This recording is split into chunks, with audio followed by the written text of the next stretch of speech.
Illbliss recounts how he was told he won't make it as an Igbo rapper. Veteran rapper Illbliss has opened up about a discouraging encounter he had with a Lagos radio presenter early in his music career.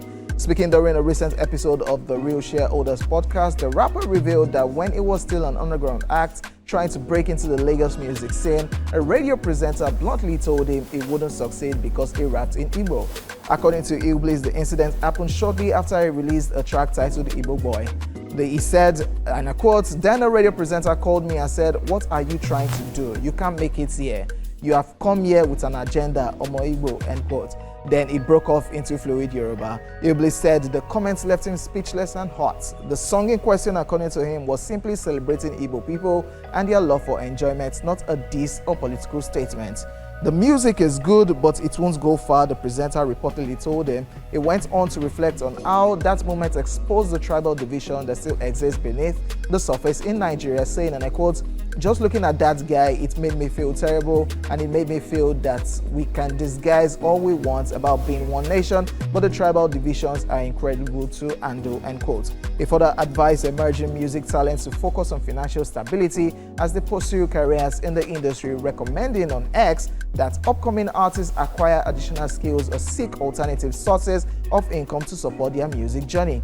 He noted that this practical approach will help them navigate the challenges of the industry and build more sustainable careers. He wrote, and I quote, "Dear upcoming, little advice from Illbliss: learn a skill or find a second and third hustle that will help you keep the lights on by diversifying their income streams and bring proactive musicians can be better, withstand the uncertainties of the industry and focus on developing their crafts." Okay, so it's really crazy and sad to see that this happened to him. I don't want to believe that. It's sad it happened to him. I don't want to believe that where the person was coming from. That Omo Igbo was more of a.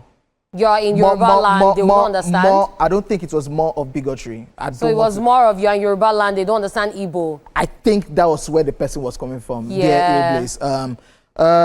Because this is why these days, because you never can tell, it was probably more of a genuine conversation or genuine advice. Concern, I don't know. Me, I'm just concern. speaking from my own side. I don't think it was bigotry. It's just, people get to give you songs to listen to, and they want your honest opinion. Exactly. And you'll be like, yes man kind of thing. As at that time when Illbliss released Igbo Boy, people were listening to hardcore rap or listening to the likes of Terry G and all that. So you can imagine somebody coming into the industry and doing strictly Igbo. You will not really, that's what I just feel. So I guess that person was just coming from the point of view like, oh, this is what I feel as a radio presenter, that this might not fly. I feel like, but right now it's totally different right now. So what I feel is that everybody that sings in their language would have a story to tell about when they started. Yeah, definitely. If they were one of the pioneers of that genre. Definitely. So it's normal for some people to not like what you do, but the moment it blows up, everyone wants to jump on it. Yeah. Everyone wants to work on it. And then the advice he gave,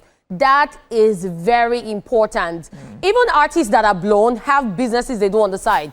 Yes, they're making good money from music, but if you check Mr. Easy, you check Davido, you check Wizkid, I don't know about Wizkid, he might have, but you check a lot of Nigerian artists, they have other businesses on the side that they might not put out there, that they're into, that also generate income for them. So investment is actually key, it's important. And I remember sometime last year, I spoke to some upcoming artists who said they were into other businesses, and music was just also something that was their passion, they love to do, but it's not their main thing because they need money from somewhere to fund their music career. So this is something a lot of people need to understand, that if you're going into music, yes, you need to focus on your music, but you also need to have something else that's bringing in money, especially when you don't have a sponsor or you're not signed to a record label, okay? So please listen to it and take it serious. So, to advice from wherever, and also dear OAPs or presenters or friends, if people come to meet you that how you reason my song, just let them say they're okay. Because if you go talk, say, I'm on this song will blow, and maybe feature for future. Or later the person can't blow, the person will come use it to do agenda, say, oh, I had a friend that once told me that. You now feature in the future. That's nice. That's nice. We'll go on a quick break, ladies and gentlemen, and we'll be back to continue the show.